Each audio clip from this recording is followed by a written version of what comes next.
Hello बच्चों, स्वागत है आप सभी का आपके इस यूट्यूब चैनल में। तो आज की क्लास में हम करेंगे कक्षा 7 मैथ का प्रश्नावली 15.3। तो इस चैप्टर को बनाने से पहले एक जो नियम होता है त्रिभुज के सर्वांग का जो कंडीशन लगता है उसको देख लेते हैं। तो चलिए शुरू करते हैं।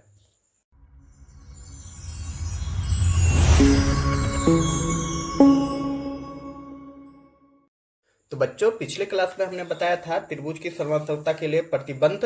तो उसमें हम दो कंडीशन बता चुके थे और इस चैप्टर में आपको तीसरा कंडीशन जानना है। और तीसरा कंडीशन है आपका कौन भुजा कौन, एंगल साइड एंगल, ठीक है, जिसको संक्षेप में ए लिखते हैं, ठीक ना। आखिर ये होता क्या है, चलिए इसको जान लेते हैं। आखिर इस तरह मतलब कौन भुजा कौन कैसे सर्वांगसम होता है दो त्रिभुज आपस में, वो देख लेते हैं। तो बच्चा आप लोग को दिख ही रहा होगा, यहाँ पे दो त्रिभुज है। हम ये नियम को सत्यापित करेंगे, मतलब देखेंगे।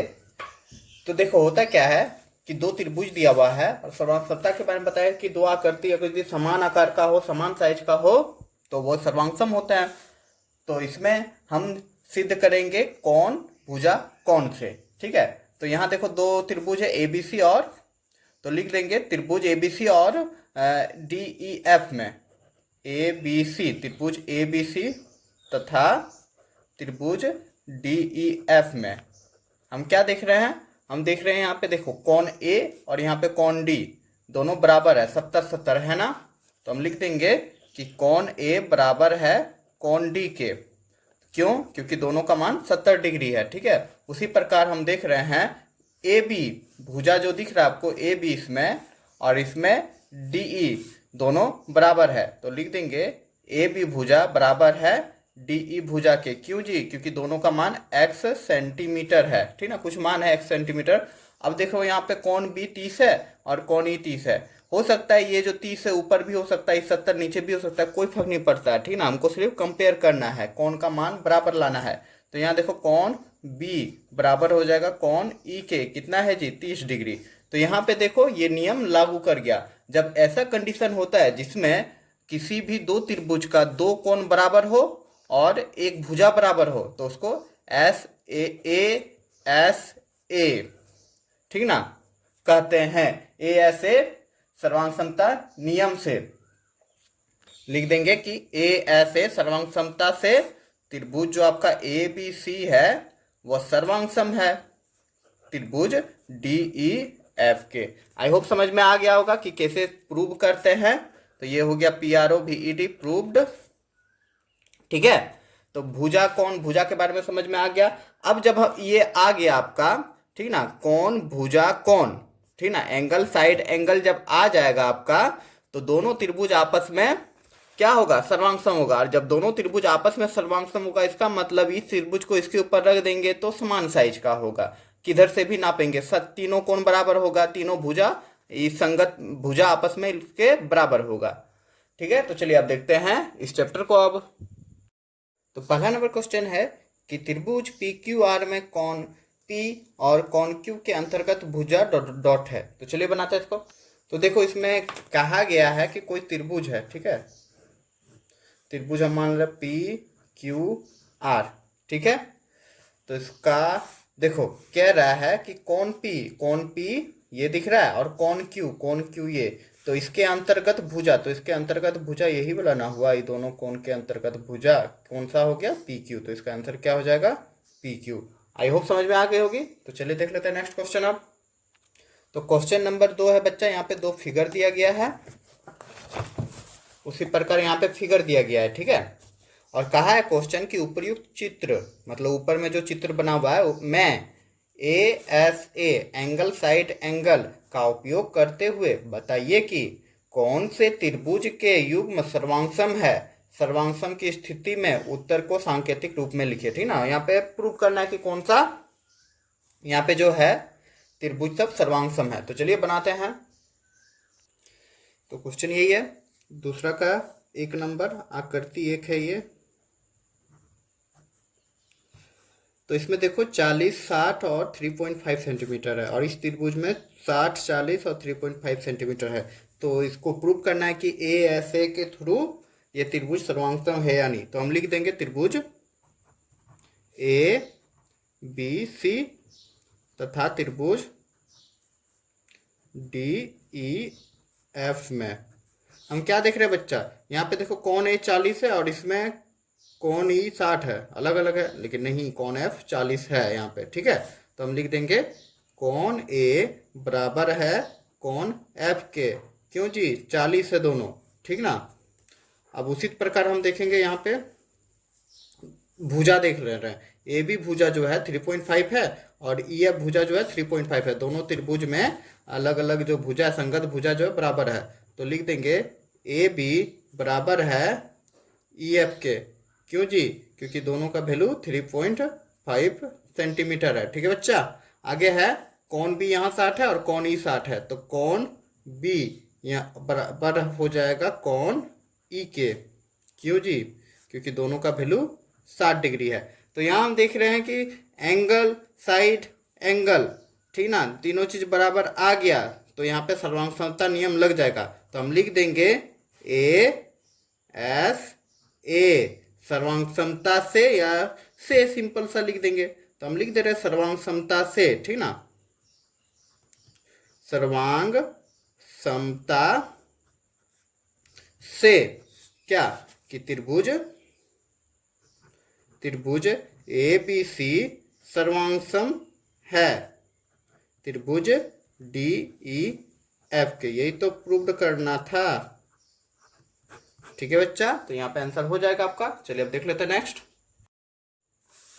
तो आकृति तो ये है आपका, दो त्रिभुज दिया हुआ है। इस बार दिया हुआ है पी क्यू आर और ई एफ डी या डी ई एफ जो को हो। तो हम लिख लेंगे त्रिभुज पी क्यू आर तथा त्रिभुज डी ई एफ में समानता पहले देख लेंगे। कौन देख लेंगे, देखो यहाँ पे कौन आपका Q और कौन आपका D 90 है दोनों। ठीक ना, तो लिख देंगे कौन Q बराबर हो जाएगा कौन D के। क्यों, दोनों का वैल्यू है 90 डिग्री। ठीक है बच्चा। और अब हम भुजा देख लेते हैं। भुजा कहाँ दिया हुआ है जी, भुजा आपका दिया हुआ, देखो PR आपका 3.5 है और EF आपका 3.5 है, दोनों बराबर है। तो वही लिख देंगे कि PR जो है बराबर है EF के। क्यों जी, क्योंकि दोनों का वैल्यू है 3.5 सेंटीमीटर। ठीक ना। उसका दूसरा यहाँ पे देख लो कौन R 50 है और इसमें कौन E 50 है, तो बराबर हो गया। मतलब कौन R इक्वल टू हो जाएगा कौन E के। ठीक ना, क्यों, क्योंकि दोनों का वैल्यू कितना है जी 50 डिग्री। अब जब ऐसा आ गया कंडीशन कि एगो कौन भुजा और एगो कौन, दूगो कौन और एगो भुजा बराबर है, तो ए ऐसे सर्वांग समता से, तो हम लिख देंगे कि ए ऐसे सर्वांग समता से त्रिभुज पी क्यू आर सर्वांगसम है त्रिभुज डी ई एफ से। ठीक ना, यही हो गया प्रूव्ड। Now next question. तो आकृति 3 ये बहुत अच्छा सा क्वेश्चन है। ठीक है, तो देखो यहाँ पे अजीब सा है। ठीक है, तो यहाँ पे देखो इस बार हम कौन सा त्रिभुज लेंगे, तो इस बार हम त्रिभुज लेंगे ए बी डी। ठीक है, देखो अच्छा से ए बी डी लेंगे और ए बी सी लेंगे। ठीक है, दो त्रिभुज लेंगे। तो पहले हम यहाँ देख लेते हैं। ठीक ना, कि कौन, जरा देखना अच्छा से, डी ए बी, देखो दिख रहा है आपको कौन D A B, D A B मतलब यहाँ से यहाँ तक का कौन का वैल्यू कितना हो जाएगा, इक्वल टू हो जाएगा 45 degree plus 30 degree. Equal to कितना वैल्यू आ रहा है 45 और 30 कितना हो जाएगा 4 3 7 मतलब 75 डिग्री हो रहा है। ठीक ना, समझ में आ रहा है। हमने क्या किया यहाँ पे ए डी ए बी कौन को हमने निकाला कितना है 75। उसी प्रकार हम कौन निकाल लेंगे सी बी ए को। ठीक ना, कौन सी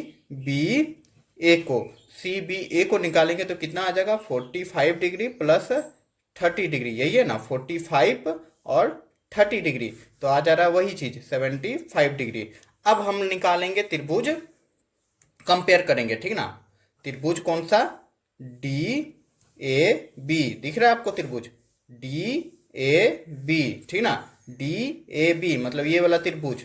ठीक है, कोई कंफ्यूजन नहीं, ये त्रिभुज और ये त्रिभुज में हम कंपेयर करेंगे तथा कौन सा त्रिभुज ए बी सी में, ए बी सी में, ठीक है, त्रिभुज ए बी सी में। तो अभी जस्ट हमने निकाला, क्या निकाला, डी ए बी, त्रिभुज डी ए बी, त्रिभुज में डी ए बी जो है कौन डी ए बी जो है ये बराबर है किसके, कौन सी बी ए, जो अभी हमने निकाला सी बी ए कितना है, दोनों का वैल्यू है 75, अभी तुरंत निकाला। उसी प्रकार अब देखो, उसी प्रकार अब हम लिख लेंगे, देखो ए बी भुजा बराबर हो जाएगा ए बी भुजा। अब ये क्या है जी, देखो यहाँ पे देखो ये त्रिभुज दिख रहा है आपको, ये त्रिभुज डी ए बी, ठीक है, इसमें ये ए बी जो भुजा है ये त्रिभुज ए सी बी में भी है, मतलब ये दोनों त्रिभुज में ये भुजा है ए बी भुजा जो आपको दिख रहा है, ए बी भुजा ये दोनों त्रिभुज में है, डी ए बी में भी और ए सी बी में भी है ए बी भुजा। तो ये ए बी भुजा जब दोनों में आ जाता है तो उसको उभयनिष्ठ कहा जाता है। तो हम लिख देंगे ए बी बराबर ए बी, बराबर क्यों है, क्योंकि यह उभयनिष्ठ है, उभयनिष्ठ है मतलब दोनों जगह पे है, ठीक है बच्चा। अब लास्ट जो बच गया, लास्ट कौन कौन सा हम ले सकते हैं, देखो लास्ट कौन, देखो इस त्रिभुज में डी ए बी में हम ले सकते हैं डी बी ए 30 हो जाएगा और सी ए बी भी आपका 30 हो जाएगा, ठीक ना। तो हम लिख देंगे यहाँ पे कौन डी बी ए बराबर हो जाएगा कौन सी ए बी, ठीक ना, क्यों, क्योंकि दोनों का वैल्यू कितना आ जा रहा है 30 डिग्री आ रहा है, दिया है, ठीक है, समझ में आ रहा होगा। डी बी ए, देखो डी इस त्रिभुज में डी ए बी त्रिभुज में डी बी ए जो कौन है ये 30 है और इस त्रिभुज में सी ए बी आपका 30 है, तो सी बी ए 30 है। तो यहाँ पे देखो एक कौन, दो कौन मिल गया और एक भुजा मिल गया, तो हम लिख सकते हैं कि ए एस ए सर्वांग समता से, सर्वांग समता से क्या हो जाएगा कि त्रिभुज डी ए बी सर्वांग सम हो जाएगा किसके, त्रिभुज ए बी सी के, और यही हो जाएगा प्रूव्ड, ठीक है मेरा बच्चा। तो यहाँ पे ये क्वेश्चन भी कंप्लीट होता है। चलिए अब देख लेते हैं नेक्स्ट क्वेश्चन। तो क्वेश्चन नंबर 3 है बच्चा कि दिए गए आकृति में किरण एजेड जो है, दिख रहा है आपको एजेड, ठीक है, कौन डी ए बी तथा कौन D C B, D A B और डी सी बी को समद्विभाजित करती है, ठीक ना। मतलब कह रहा है डी ए बी आपको दिख रहा है यहाँ से यहाँ तक पूरा कौन, ठीक ना, इसको जो एजेड है इसको समद्विभाजित करता है। समद्विभाजित मतलब होता है कि दो भाग बराबर भागों में बांटना। इसका मतलब ये हुआ कि आपका ये जो कौन दिख रहा है ये कौन और ये कौन आपस में बराबर होंगे। उसी प्रकार डी सी बी को भी तो समद्विभाजित कर रहा है, इसका मतलब ये कौन आपस में बराबर होंगे, ठीक ना। समद्विभाजित का मतलब ही होता है दो बराबर भागों में बांटना। आई होप समझ में आ गई होगी। तो क्वेश्चन कह रहा है यहाँ पे 4 क्वेश्चन दिया हुआ है, तो चलो एक एक करके बनाते हैं अब। तो पहला नंबर क्वेश्चन यही है बच्चा कि त्रिभुज बी ए सी मतलब ये नीचे वाला भाग, ठीक है, बी ए सी त्रिभुज और डी ए सी ऊपर वाला त्रिभुज, ठीक है, दो त्रिभुज है, मैं बराबर भागों का 3 युग्म लिखिए, मतलब 3 युग्म लिखने बोला है इस त्रिभुज में और इस त्रिभुज में जो बराबर बराबर युग्म है, मतलब संगत युग्म है, चाहे कौन हो या फिर भुजा हो, ठीक है। तो चलिए बनाते हैं। तो हम लिख लेंगे क्या कि त्रिभुज बी ए सी तथा त्रिभुज डी ए सी में क्या है, दिया है, क्या दिया है जी, दिया है कि एजेड जो है, एजेड कौन डी ए बी तथा कौन डी सी बी को क्या करता है, समद्विभाजित करता है। तो लिख देंगे समद्विभाजित करता है, समद्विभाजित करती है। तो जब समद्विभाजित करता है इसीलिए अब क्या हो जाएगा डी ए बी, जरा देखो तो डी ए बी मतलब ये वाला कौन, इसको समद्विभाजित कर दिया तो इसका मतलब हो जाएगा डी ए सी और सी ए बी आपस में बराबर हो जाएगा। दो गो त्रिभुज है ना, तो एक ये कोण, ये वाला मतलब ग्रीन से हम कर दे रहे हैं, ये कोण, ठीक है, ये कोण बराबर हो जाएगा किसके, इस कोण से, ठीक ना, इस कोण से बराबर हो जाएगा। रेड से हमने कर दिया, समझ में आ रहा है। तो यही चीज को हम लिख देंगे, क्यों, क्योंकि समद्विभाजित कर रहा है तो इसलिए बराबर हो जाएगा। तो यहाँ पे हम लिख देंगे इसीलिए कोण डी ए सी बराबर हो जाएगा कोण सी ए बी के, ठीक है। तथा दूसरा कोण यहाँ पे देखिए, दूसरा कोण इस बार यहाँ पे ये भी तो समद्विभाजित हो रहा है ना, डी सी बी को भी समद्विभाजित कर रहा है, तो मतलब ये कोण बराबर हो जाएगा किसके, इस कोण के। रेड से हमने कर दिया, ठीक है। तो इसको हम चलिए लिख लेते हैं। तो हम लिख देंगे क्या कि कोण डी सी ए बराबर हो जाएगा किसके, कोण ए सी बी के, ठीक है। तो दो कोण देखो बराबर बराबर मिल गया। और तीसरा यहाँ पे हम क्या ले सकते हैं, तीन को ही भाग ना लिखने बोला है कि बराबर बराबर दोनों त्रिभुज में। तो देखो इस त्रिभुज में हमने ये भाग बराबर कर दिया और ये भाग बराबर कर दिया, मतलब दो भाग बराबर हो गया। हमको 3 युग्म चाहिए था। तो इसमें हम देख रहे हैं कि एसी जो भुजा है, इसमें एसी भुजा दोनों में आ रहा है, त्रिभुज इसमें भी और त्रिभुज इसमें भी, इसीलिए ये आपका उभयनिष्ठ हो जाएगा। तो हम लिख देंगे कि ए सी बराबर हो जाएगा ए सी के, क्यों जी, क्योंकि यह उभयनिष्ठ है, ठीक है। तो 1 नंबर का आंसर मेरा यहाँ पे हो गया, निकल गया 3 युग्म। आई होप समझ में आ गए होगी। चलिए अब देखते हैं दूसरा नंबर क्वेश्चन। तो अगला क्वेश्चन है, क्या डी ए सी सर्वांगसम है, सॉरी बी ए सी सर्वांगसम है डी ए सी के। तो अभी हमने यहाँ पे दोनों त्रिभुज में बी ए सी और डी ए सी में निकाला 3 चीज, क्या निकाला, 2 कोण निकाला और एक भुजा निकाला। तो ए एस ए के सर्वांग समता नियम से, ठीक ना, मतलब एंगल साइड एंगल सर्वांग समता से, ठीक ना, हो जाएगा क्या कि त्रिभुज बी ए सी सर्वांगसम हो जाएगा त्रिभुज डी ए सी के, ठीक ना, आंसर हो गया। तो यहाँ पे दूसरा नंबर भी बन गया, उम्मीद करूंगा समझ में आ गई होगी। तो चलिए अब देख लेते हैं इसका तीसरा नंबर क्वेश्चन। तो बच्चा तीसरा नंबर क्वेश्चन है, क्या ए बी बराबर है ए डी के।